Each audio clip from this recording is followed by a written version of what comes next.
Well, hi everyone! Exclamation mark.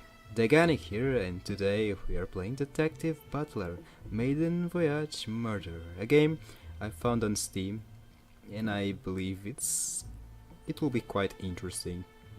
I mean, I like his face. He has a very decisive face, and I like his protagonist's face. So I guess I'm going to enjoy this game.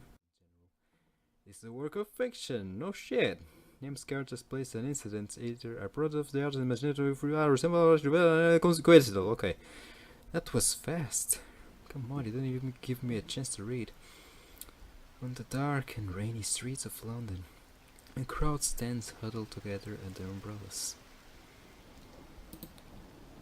In the middle of their circle lies a body. Oh my god. We already head straight to the point, right? A stab one to the chest makes it clear this person has been murdered.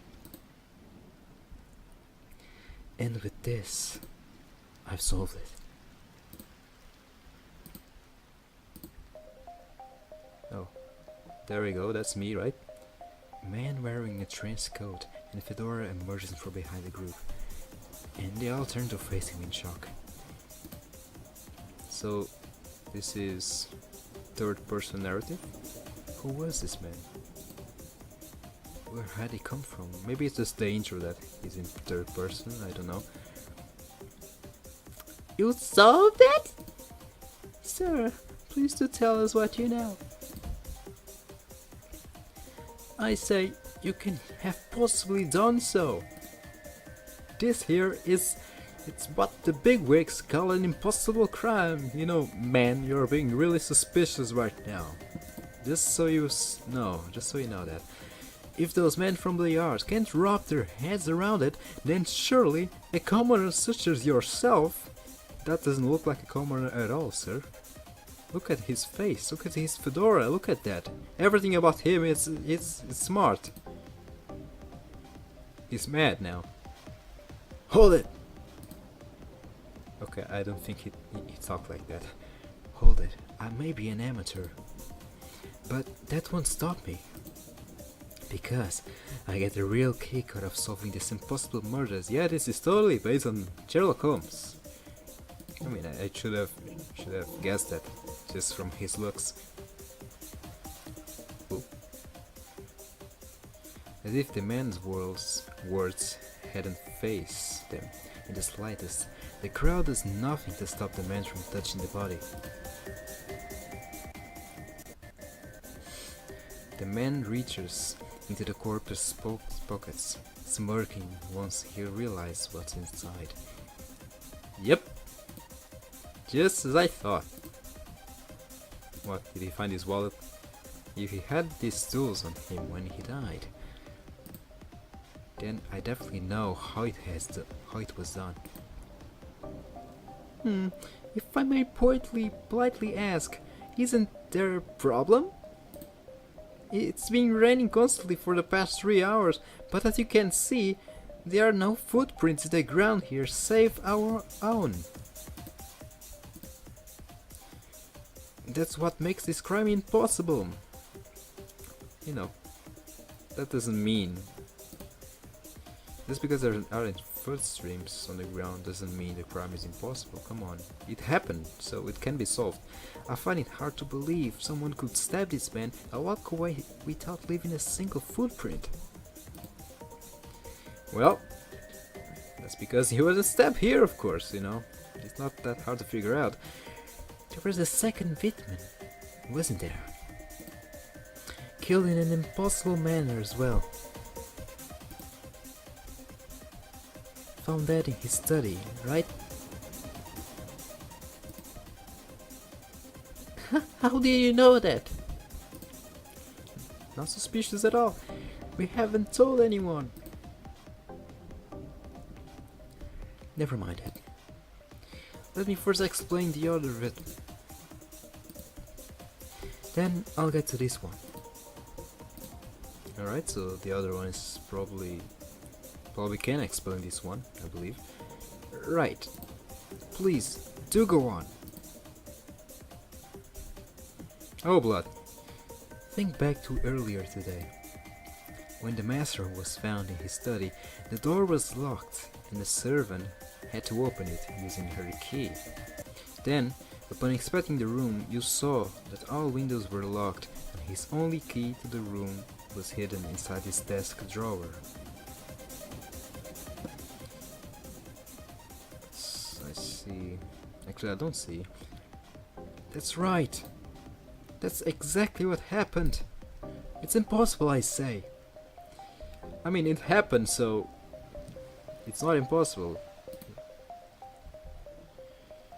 A true locked room murder.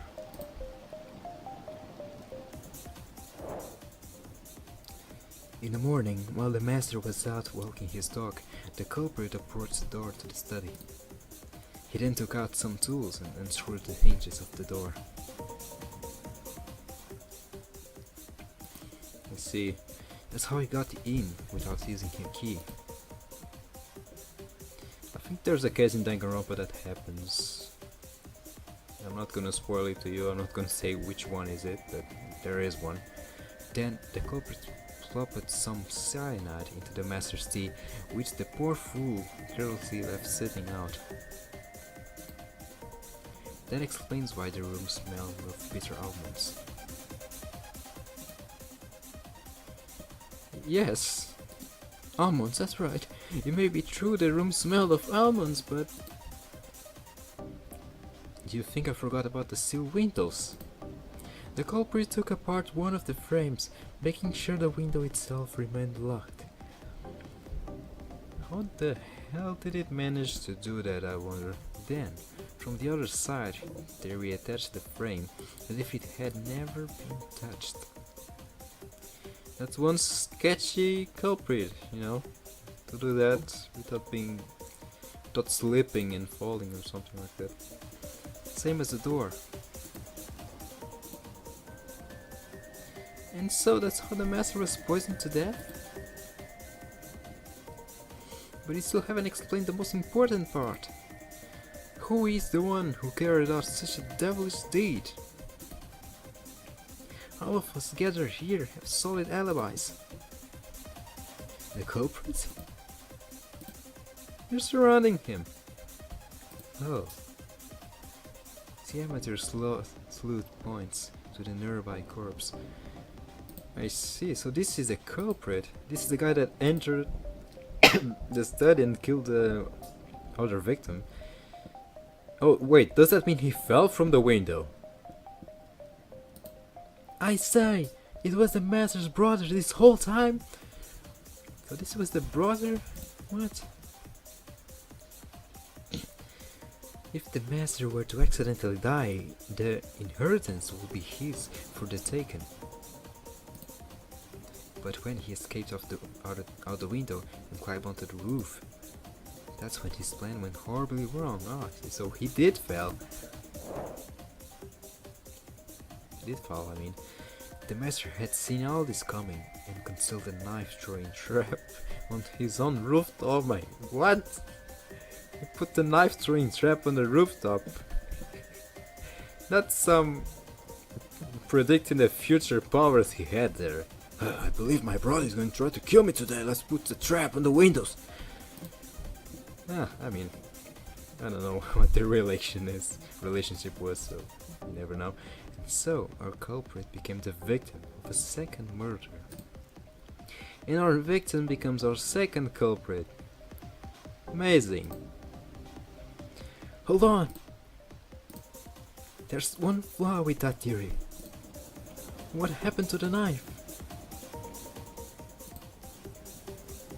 The knife. It was made of ice. What? It was made of ice. So by the time anyone found the body, it had melted without a trace. Wait a second.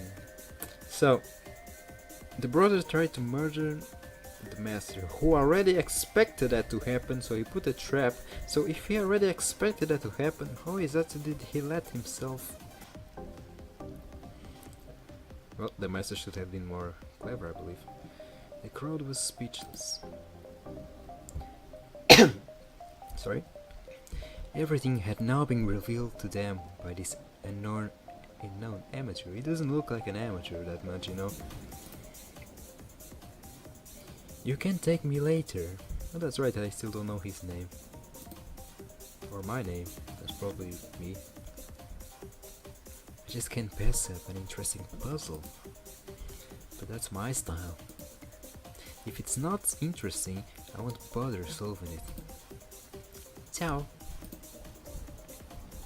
And he just vanishes. The man faded into the darkness. If it was me, if I was in a crowd, and that man appeared at me and started explaining the whole case, I'll probably think he did it. I mean, how suspicious is that? The crowd is satisfied with his explanation of the two recent murders and no longer need the aid of the detective who happened to stay the night in their mansion beforehand, so that detective was a damn ass.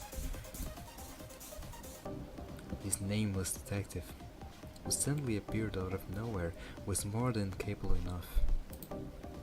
He had matched his wits against the real detective and had constructed a theory that suited the facts perfectly.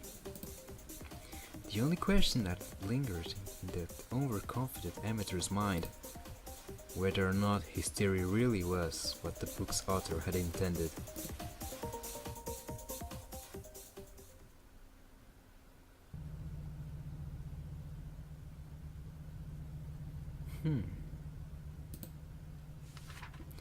The man, now sitting at a modern-day bus stop, flips to the next page in his book. Meh. My explanation is way better. What? With a disgusted look on his face, he closes the book and impatiently folds his arms. Well, I'm bored. Should have brought some more books with me. I'll have to find something else to entertain me now.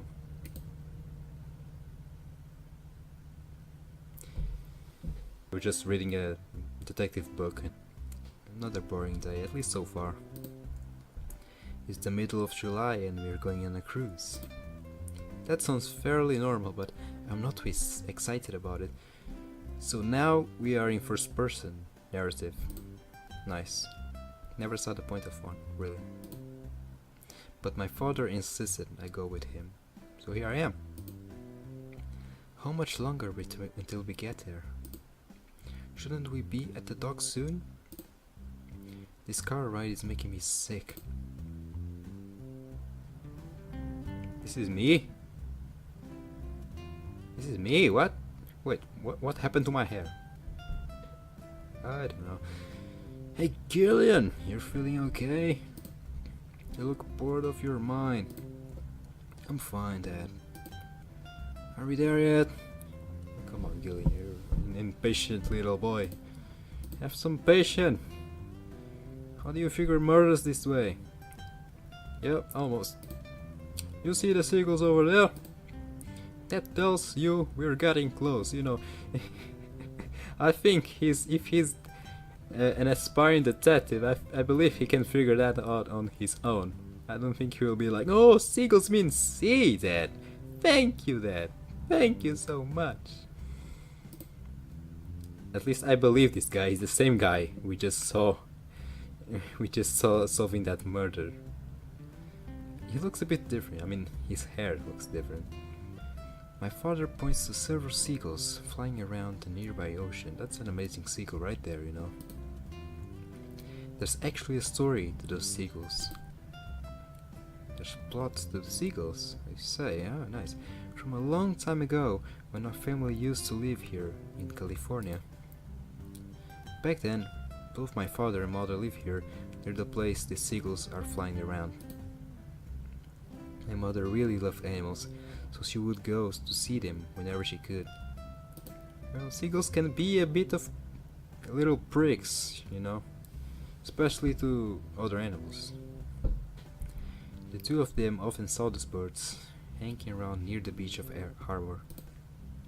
The seagulls must have left my father with a lasting impression. He told my mother how they reminded him of his favorite TV show as a kid. The one about some people shipwrecked on an island. And that's how I got my name. Oh, I see, so that's nice. Gillian. I've grown used to it by now, but being named after a fictional character sure was weird at first. That said, Galvano is a pretty strange name too. Maybe it just runs in the family.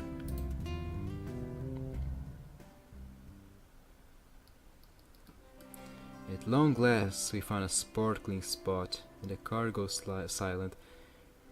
How much do we know bet that there is going to be a murder inside a ship? Since we are finally here, I'll stop my complaining. Oh! Unlock the door and step onto the pavement. That was a heavy unlockment of doors, you know. The cool summer breeze greets me as I stretch my muscles outside. In front of me rests an enormous cruise ship. I hadn't heard of it, but supposedly it's top-notch. That's why my father booked a vacation here. Today marks the beginning of its maiden voyage, the first voyage a ship makes. And in that voyage there will be first blood, first murder, first everything, right? So I'm left wondering how a cruise ship can be known as top-notch without having made a single trip. Well, probably the way it's designed, I believe. It's designed to be top-notch. The ship went by a different name a long time ago. Well, I can't remember it, but they refurnished the whole thing too. But it's almost like it's brand new. This can be the voice for the dead. I think it's a nice voice. Ah, I get it. So it's a high-class ship that's been completely redone, and will be the ones to experience its first cruise. How did you find out about this? Believe it or not, I'm friends with the captain. You know, company connections and all that. So he told me right away when he finally got enough money together to start up the cruise ship again. I see. I guess being the CEO does have its perks. My father is the CEO of a rather large company. It's an insurance company, so to sum things up, my family is filthy rich. However, I don't actually do anything for the company itself. At the moment, I only have high school diploma, and I'm to begin coursework at a prestigious university. Afterwards, I might be able to get something done. But for most of my life, I've been known as a slacker. I guess that's what happens when you're spoiled. At least you admit it. Ashamed that my high school GPA was under 4.0, my father pulled a few strings and got me accepted into his preferred university. That looks like a huge black block or something. Doesn't look like a flat at all, but you know, it's just the art style or the filter they added to it. It's nice. Yeah, he totally cheated the system there. What a nice guy. He wants me to run the family business or whatever. To become just like him and take over the company someday. And to do that, he'd want me to get into the best school possible. Hope Peak Academy, go there, son. Go there. You like it. If you like murder, you should go there. I have no choice but to go along with his plans. I don't know what I want to do anyway. Maybe I should become a doctor or a lawyer. You can become Phoenix Wright if you want, or Miles Edgeworth. Both work, I believe. Settling on my father's dreams is a good thing as anything, I guess. It does feel a little depressing knowing I have no clue what I want to become though. But if it can't be helped, it can't be helped.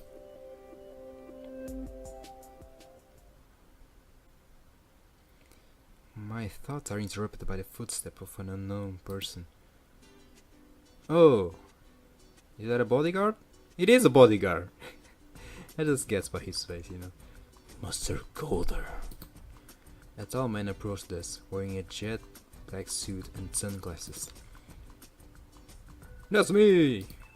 Did Jack send you down here to pick us up as I asked? Correct, sir. I don't think that's his voice. And are you Gillian? Yeah, I'm Gillian. Gilligan. Gilligan or Gilling, I don't know. Understood. Follow me this way, please. The man leads us through the various security procedures. The customs, people screen our luggage, as they do with everyone, and allow us onto the ship. Thank you for your cooperation. The cruise will begin shortly, but the ship will remain stationary for the time being. We have to make sure there are no icebergs around, you know. So please make sure everyone in your party is here before departure. Right, I'll make sure everyone's here. Take care. The man in black leaves, returning to monitor the outside of the ship. Oh, that was scary. I don't know why. That looked like a jump scare. Hey, Galvano, you made it! Yeah! You were almost late. An attractive young woman comes running towards us, waving her hand at my father. Am I supposed to know who she is? I don't know, but she's into old men. Well, I'm here and I. Father, you have a weird laugh. No reason to worry, my dear. Oh, and you are Gillian? And are you Gilligan? Not Gillian, Gilligan. And are you Gilligan? She points her hand at me. Yeah, Gilligan Golder. Everyone asks me, are you Gilligan? Are you that guy? And I have to answer, yeah, I'm that guy. Nice to meet you. Eliza Jones. Nice to meet you too. Your father's told me a lot about you. Well, that's what a father should do. Haha, I suppose he does like to brag. I can only wonder if what he's saying about me is good or not. I mean, Gilligan, look at his face. Look at your father's face. He clearly loves you, look. Oh, never mind. Look at his face now. That's right. You two haven't met before. I told you I invited all the company's executive board members here, didn't I? Eliza is the CCO. What exactly is this? Oh, there you go. Chief Commercial Officer. Are you? Oh, for a second I thought he asked, are you Gilligan? That will be so weird. And you, Gilligan? Oh, that was her speaking. Oh, come on. I have to get used to this. Huh? I'm not a company member. I've never ever seen, even Cynthia in the inside of the building. Someday you will, someday. Feather. I mean father, not feather. Oh, my English is great. Elisa turns around, waving at two more people I haven't seen before. Oh, that girl looks very mad at me. Are these the other company members? I really want to know how to save the game. I don't know how to save this game. You run too fast, Elisa. There's no real hurry, though. Although, considering it's Galvano, it wouldn't have been too surprising for him to miss the ship. Hey, hey! I might be getting a little slower in my old age. I knew you were an old man. I knew it. But I'm still Galvano. Underestimating me will be a careless mistake. Says the person who missed his flight to California. That's the reason we ended up so close to being late again here. Well, we did get here in time, didn't we? And that's all that matters in the end. Oh, not again. Not again. Oh, are you Gilligan? I was wondering when we'd get to meet you. Howard E. Lujuan. Everyone has a weird name here. Chief Operating Officer. Ah, she smiled. She smiled. Blight Calico. Blight Calico. Chief Financial Officer. I won't remember all your posts in the ship. I'm sorry, but it will take a while for me to remember all those posts and names. It's a pleasure to meet you, Gilligan. The two of them stretch out their hands, and I comply. Nice to meet you both. Sorry if I'm a bit more boring than my dad's stories lead you to believe. Haha.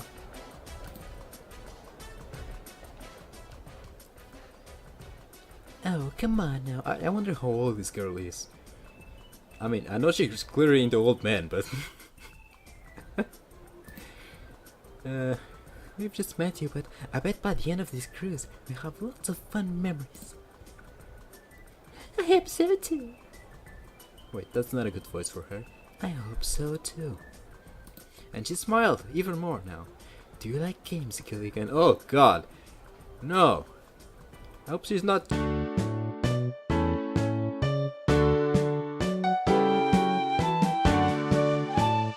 anyways. I hope so too. Do you like games, Gilligan? Yeah. Who doesn't?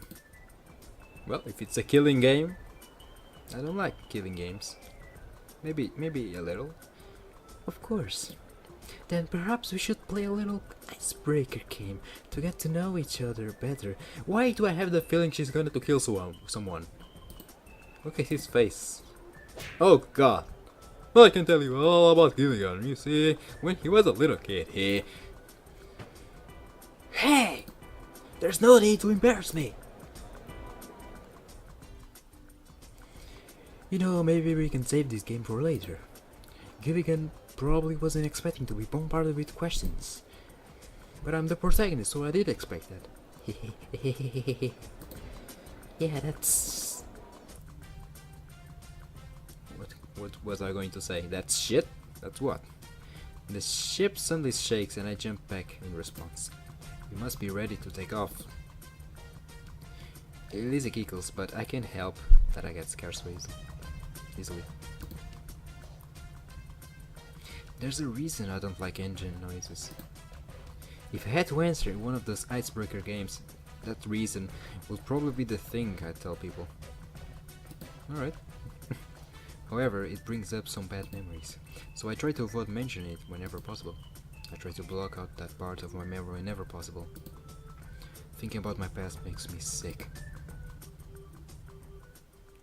Alright, so I will stop this video here, and I really want to know how to save the game. I'll figure that out eventually, but yeah, we're gonna stop here. I hope you enjoyed. See you on the next video.